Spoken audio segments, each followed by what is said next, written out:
존경하는 국민 여러분, 국회의원 여러분, 설 명절을 보내고 제422회 임시회 2025년 2월 국회를 개회합니다. 국회는 지난 2달 위헌 불법 비상계엄으로부터 국민의 기본권과 민주주의를 수호하기 위해 전력을 다했습니다. 헌법적 절차에 따라 즉각 계엄을 해제시켰고 대통령을 탄핵소추했으며 국정조사를 실시하고 있습니다. 국회의 이 같은 대응을 바탕으로 대통령은 탄핵 심판을 받고 있으며 형사재판에도 회부되었습니다. 비상계엄의 선포의 책임을 묻는 일은 헌법과 법률에 따라 진행되고 있으며 앞으로도 그럴 것입니다. 헌정질서 회복을 위해 국회가 해야 할 일은 그것대로 해나가되 이제 국민의 기본권과 민주주의를 수호하는 국회의 활동은 민생을 돌보는 것에 방점을 찍어야 합니다. 민주주의는 국민의 삶으로 증명되어야 하기 때문입니다. 돌아보면 22대 국회는 임기 시작 후 석 달이 지나서야 개원식을 할 만큼 어느 역대 국회보다 가파른 여야 대치 속에서 운영되었습니다. 첨예한 갈등이 일상화된 환경이었고 비상계엄 사태를 감안하더라도 국회가 민생의 문제를 전면적으로 끌어안고 끈기 있게 밀고 나가지 못한 것은 매우 아쉽고 국민께 송구스럽습니다. 의원 여러분들께서도 이번 설 민심을 직접 들으면서 같은 생각을 하셨을 겁니다. 먹고 살기가 너무 힘들다. 차라리 폐업하는 게 낫겠는데 비용 때문에 그마저도 못하겠다. 도대체 언제 이 혼란을 끝낼 것이냐? 사는 게 힘드니 여도 야도 다 보기 싫다.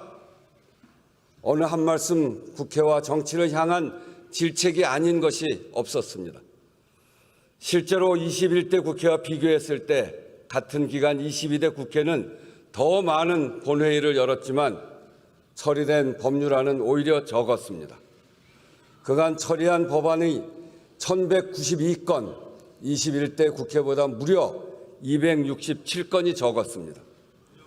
주요 현안을 놓고 여야 간 논쟁과 주장은 있었지만 정작 입법을 위한 여야의 협력이나 협상은 크게 부족했다는 의미일 것입니다.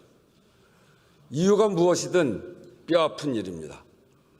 물론 12.3 비상계엄의 여파가 여전하고 그에 따른 정치적인 쟁점이 전 사회를 휘감고 있습니다.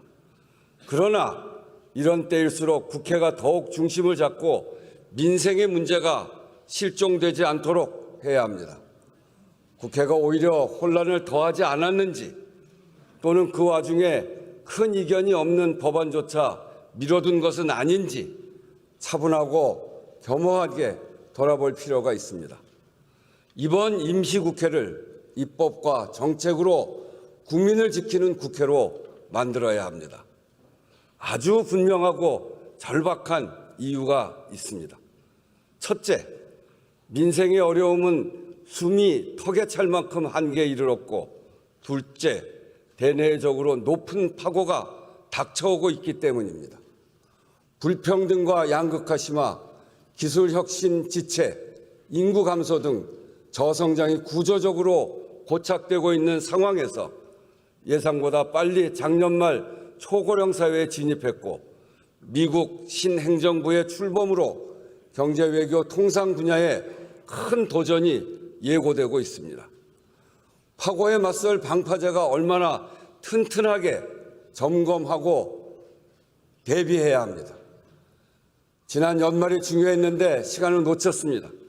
여기서 더 지체하면 안 됩니다. 대통령 탄핵 심판 절차가 종료된 후에 정치 사회적 상황도 생각하지 않을 수 없습니다. 어떤 결과가 나오든 일정 기간 혼란은 불가피할 것입니다. 이번 2월 국회에서 최대한 국회의 일을 해야 합니다. 안으로는 민생의 문제를 전면에 세우고 바깥으로는 국회의 원활한 운영을 통해 국제사회에 대한민국이 안정되고 있다는 신호를 보내는 것이 핵심입니다. 존경하는 의원 여러분, 이 자리에 계신 우리 300명 국회의원은 소속 정당과 선수, 출신, 정치적 견해가 다릅니다. 그렇지만 모두 동의하는 것은 민생이 나라의 근본이라는 사실입니다. 민생은 국민의 구체적 삶의 모습이고 국가 경제의 토대이자 궁극적 목표입니다. 가뜩이나 어려웠던 민생이 비상계엄으로 강펀치를 맞았습니다. 소비는 줄고 빚은 늘었습니다. 작년 12월 신용카드 사용액은 전년 12월보다 5,670억 원 줄었습니다. 계엄에 따른 소비 감소 효과만 분석한 금액입니다. 반면에 같은 달 현금 서비스와 카드론 이용 금액 8조 6,460억 원, 전년 같은 달과 비교해도 6,820억 원이 늘었습니다. 높은 금리를 감수하고라도 카드 대출을 받아야 할 만큼 급박한 수요가 한 달 새 8조 6천억이 넘을 정도로 가계에 돈이 말랐다는 것입니다. 빚만 늘은 것이 아니라 못 갚는 사람도 늘었습니다. 소득 대부분을 빚 갚는 데 쓰거나 빚을 빚으로 막다가 더 어쩌지 못하고 채무조정을 신청한 사람이 지난해 21만 명, 역대 최다입니다. 경기 부진이 이어지면서 가계와 중소기업 대출 연체율이 상승하고 있습니다. 어려운 분들은 더 어려워졌습니다. 저소득, 저신용층이 최대 100만 원을 빌리는 소액 생계비 대출은 연체율이 작년 11월 이미 31%를 돌파했습니다. 의원님들께서도 이번 설 연휴 기간에 문을 연 골목 식당이 많다는 것을 느끼셨을 겁니다. 한 푼이라도 더 벌지 않으면 안 되겠다 싶어 명절 연휴에도 쉬지 못하고 문을 열고 손님을 기다렸다는 것입니다. 그도 그럴 것이 자영업자 대출액과 연체율 모두 역대 최고입니다. 연체자 수도 41.8%가 늘었습니다. 그나마 사정이 낮다는 고소득 자영업자들의 연체율도 지난 3분기 10년 만에 최고치를 찍었습니다. 아무리 아껴도 매달 살림이 빠듯한데 임금마저 못 받는 사람들도 늘었습니다. 신고된 임금 체불 노동자 수만 작년 11월까지 26만 3천 명입니다. 금액으로는 1조 8,600억 원, 12월까지 합치면 2조 원이 넘을 것으로 예상됩니다. 역시 역대 최다입니다. 여러모로 신고되지 않은 경우까지를 짐작해보면 훨씬 많은 사람들이 체불 임금으로 고통받고 있다는 것입니다. 지금까지 말씀드린 사례들 그저 수치가 아닙니다. 그게 다 국민의 한숨이고 눈물이고 절망 아니겠습니까? 정말 가슴이 아픕니다. 마음이 무너집니다. 민생의 어려움만이 아닙니다. 가계부채와 체불임금은 경제에도 큰 타격이 됩니다. 소비 제약과 내수 위축으로 이어져 성장을 저해야 합니다. 지금 우리 경제가 직면한 문제입니다. 존경하는 의원 여러분, 국회가 정말 민생의 깃발을 높이 들어야 합니다. 갈등과 정쟁 속에 민생이 실종되지 않도록 해야 합니다. 지난 2개월 민주주의가 무너지는 위기감 앞에 민생과 미래 의제 논의가 사실상 멈췄습니다. 그 시간을 만회하는 2월 국회가 되어야 합니다. 반드시 세 가지는 합시다. 첫째, 조기 추경에 합의합시다. 국내외 주요 기관이 모두 올해 경제 성장률을 하향 조정했습니다. 한국은행은 최근 2달 만에 0.2%포인트를 더 낮춰 1.6%에서 1.7%에 그칠 것으로 전망했고, 글로벌 투자은행 중에는 1% 초반대까지 낮춘 경우도 있습니다. 한마디로 올해는 더 힘들 것이라는 겁니다. 더구나 올해 본 예산은 편성 단계부터 민생 예산이 줄었습니다. 임대주택 지원, 취약계층 에너지 바우처, 지방교육 재정 등 민생 예산이 상당히 빠진 상태입니다. 이 긴축 예산안이 올해 경제 성장률을 더 낮출 것이라는 게 한국은행의 분석입니다. 추경을 편성해 경기를 부양하고 소비와 투자를 늘려야 합니다. 재정의 적극적 역할이 필요합니다. 추경의 시급성에는 대다수 전문가들도 이견이 없습니다. 본 예산을 조기 집행하고 추이를 살펴보자던 정부도 최근 추경 논의 의사를 밝혔습니다. 때를 놓치지 말고 필요할 때 빨리 해야 합니다.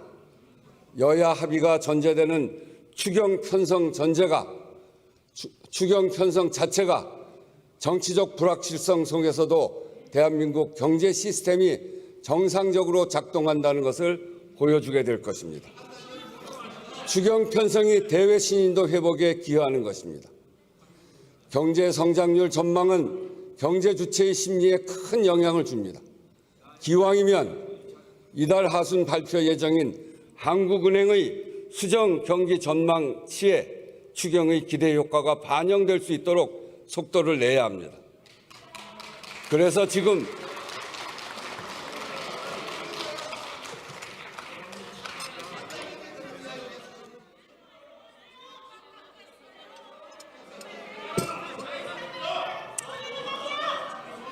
지금 국회와 정부가 서둘러야 하는 추경은 민생 추경일 뿐 아니라 경제 심리 회복 추경, 성장률 방어 추경이고 국정 안정 추경입니다. 추경 시기와 구체적 내용 등을 두고 여야의 이견이 있습니다. 우선 조기 추경과 규모에 합의하고 구체적인 내용은 머리를 맞대고 좁혀가자고 제안합니다.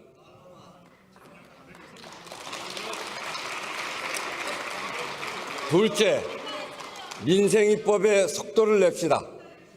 국회는 지난해 여야 공통 총선 공약인 소상공인 부채 부담 완화, 육아 지원 강화, 딥페이크 성범죄 강력 대응 법안을 통과시켰습니다. 여야 갈등 속에서도 민생입법에 초당적 성과를 낸 좋은 사례입니다. 이번 임시회에서 더 진전된 모습을 국민에게 보입시다. 지금 각 상임위에는 민생에 절실한 법안이 다수 대기하고 있습니다. 경기 침체에 더해 기업의 투자 심리도 위축된 상황에서 고용 한파에 대비하고 산업 전환이나 노동 형태의 변화로부터 일하는 사람들을 보호하는 내용, 소기업 소상공인의 사회 안전망을 강화하는 것까지 지금 꼭 필요한 입법들입니다.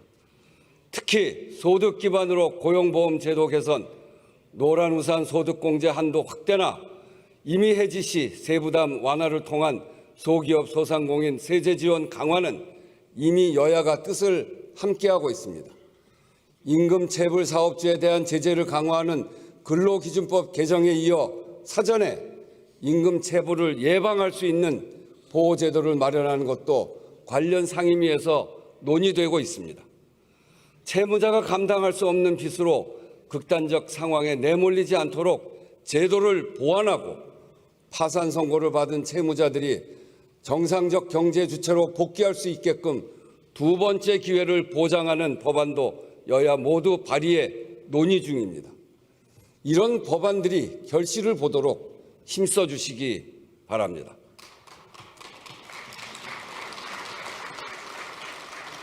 근본적으로는 누구나 일한 만큼 대가를 받고 억울한 일 당하지 않도록 공정한 경제 구조를 만드는 것이 매우 중요합니다. 심각한 양극화는 그 자체로 성장을 가로막는 요인입니다. 기울어진 운동장을 고쳐야 경제도 앞으로 나아갈 수 있습니다. 중소기업, 자영업자, 가맹점, 대리점, 플랫폼 입점업체, 취약 노동자 같은 우리 사회의 대다수 경제 주체가 불공정 거래로부터 스스로를 보호할 힘을 갖는 것이 그 시작입니다. 경제적 약자의 교섭권을 부여해 협상력을 높이는 교섭권 6법, 납품 대금 연동제 적용 범위를 확대하는 법안 등이 이미 오래전부터 논의되어 왔습니다. 22대 국회에서는 반드시 통과되도록 의원님들의 각별한 관심도 당부드립니다. 온라인 상거래가 일상화되면서 플랫폼을 이용하는 소비자와 이를 통해 생계를 영위하는 소상공인 자영업자가 크게 늘었습니다. 그런데 여기서 발생하는 다양한 분쟁과 피해를 예방, 해결할 수 있는 법제도 정비는 지연되고 있습니다.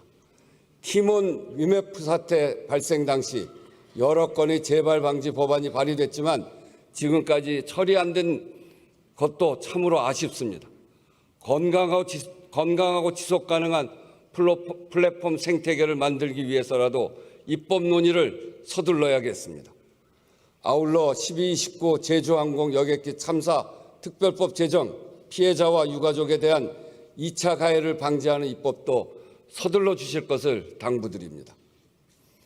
여야 간 논의가 마무리되어 사실상 의결만 남은 상태에서 멈춰 있는 연금특위, 기후특위, 윤리특위도 이번 2월 국회에서 반드시 구성할 것을 요청드립니다. 셋째, 대외 환경 변화에 총의를 모아 성장 동력을 확충합시다. 국제 정세와 첨단 기술의 격변기입니다. 미국 신정부의 대내외 정책 변화까지 겹치면서 우리나라는 경제 안보 등 전방위적 도전에 직면해 있습니다. 정밀한 전략을 수립하고 왕성한 외교 활동을 펼쳐야 할 시점에 가장 중요한 정상 외교가 공백 상태입니다. 미국발 관세 정쟁이 먹구름을 몰고 왔습니다. 대미 수출을 위해 멕시코, 캐나다로 간 글로벌 기업들이 타격을 입게 되었고 중국에 대한 추가 관세는 우리의 중국 수출에도 영향을 미칠 것입니다. 국내 정치 상황의 불안정성으로 중요한 계약이나 투자 유치가 미루어지거나 취소될 위험에 처한 기업들도 대기업, 중소기업을 가리지 않고 상당수입니다.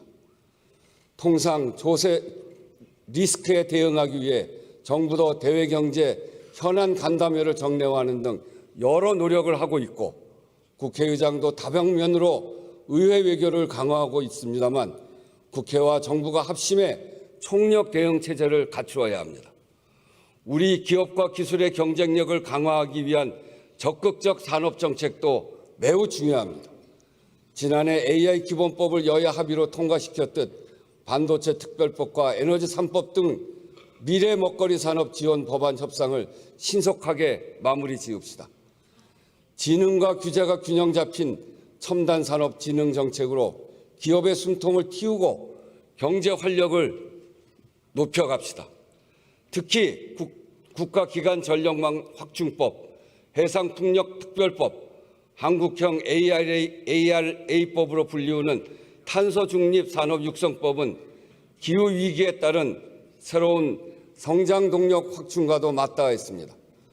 군초를 다투듯 혁신 기술이 등장하며 전 세계가 AI 쇼크를 경험하고 있습니다. 미래 투자에 힘을 실어 첨단 기술 기반 혁신 스타트업 생태계를 만들어 갑시다. 국회와 정부, 민간이 함께 해야 합니다. 국회 차원에서도 상임위별 처방과 진단을 넘어서 유기적 협력으로 효과적이고 근본적인 대책 마련에 힘을 모아야 합니다. 외통위와 경제 관련 상임위가 참여하는 상임위 연석회의 또는 통상 전략과 산업 경쟁력 강화를 위한 특별위원회 구성도 하나의 방안이 될 것입니다.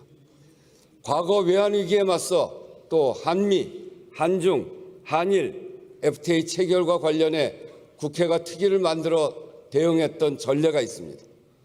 국회 각 부문의 유기적 협력 체계는 범국가적 대응의 기초를 마련하는 의미와 함께 각국의 경제안보 입법 전략에 대응해 우리 의회 외교의 자산을 강화하는 의미가 있을 것입니다. 또 올해 10월 경주에서 열리는 APEC 정상회의에는 위기에 강한 대한민국의 회복력과 굳건한 경제 시스템을 전 세계에 확인시켜주는 기회로 반드시 만들어야 합니다. 정부와 경제계, 지역사회가 합심해 차질 없이 준비할 수 있도록 국회가 전폭적으로 지원해 나가야 하겠습니다. 존경하는 의원 여러분, 지금까지 말씀드린 이번 임시의 핵심 과제는 여야의 문제가 아니라 국정 안정의 문제입니다. 한계에 다다른 민생을 살피고 경제를 지키는 것도 대외 리스크를 해소하는 것도 결국은 우리가 얼마나 빠르게 국정을 안정시키느냐에 달려 있습니다. 이견과 정쟁을 좁히는 과정이 절대적으로 필요합니다. 이미 여야가 합의하고 정부와 함께 실무회의를 진행해온 국정협의회의 원활한 운영이 관건입니다. 국정협의회의 가동 자체가 대한민국의 안정되고 있다는 신호이고 실제로도 국정의 많은 문제가 의회에서 여야가 논의하지 않으면 안 되는 일들입니다. 의정 갈등과 의료 개혁만 하더라도 내년도 의대 정원이 결정되는 4월까지는 가닥을 반드시 잡아야 합니다. 이달에 정원 문제 협의를 진척시켜야 의료 개혁 이슈도 점검할 수 있습니다. 가능한 빠른 시일 안에 1차 회의를 열어 추경 편성 논의부터 시작하고 민생 경제 입법과 산업 통상 이슈에 함께 대응해 나갑시다. 초당적 의제에 대해서는 국정협의회를 통해 큰 틀에서 방향과 원칙을 정리하고 국회 각 상임위에서 이를 구체화해 나갑시다. 정부와 여야 정당의 적극적이고 책임 있는 참여를 요청합니다. 이번 비상계엄 사태를 겪으면서 우리는 민생, 경제, 외교, 안보 모두 굳건한 민주주의 위에 뿌리 내리고 있어야 한다는 것을 절감했습니다. 국회가 민주주의 최후의 보루로서 신속한 계엄 해제를 통해 국민을 안심시켰듯이 지금의 위기를 극복하고 불안한 국민의 삶을 안정시키는 데 국회가 앞장서야겠습니다. 국민의 삶이 벼랑 끝인데 이걸 붙잡지 않고 국회가 어떻게 존립할 수 있겠습니까? 의원 여러분, 우리 그 일을 함께 합시다. 우리 모두 힘과 지혜를 모읍시다. 국민 여러분, 여러모로 어려운 시절입니다. 이 모든 것이 결국은 민생고로 수렴됩니다. 국민 여러분께 정말 송구합니다. 그렇지만 조금만 더 힘을 내주십시오. 함께 힘을 내서 이 어려운 시절을 함께 돌파해 나갑시다. 우리는 돌파해낼 수 있습니다. 어려운 위기 때마다 국민이 나서서 위기를 돌파해냈고 위기 극복 DNA가 전 세계에서 강한 나라라 하는 것을 우리가 입증해냈습니다. 이제 국회가 조금이라도 국민에게 위로와 희망이 되기 위해 더 노력하겠습니다. 함께 노력합시다. 경청해 주셔서 감사합니다.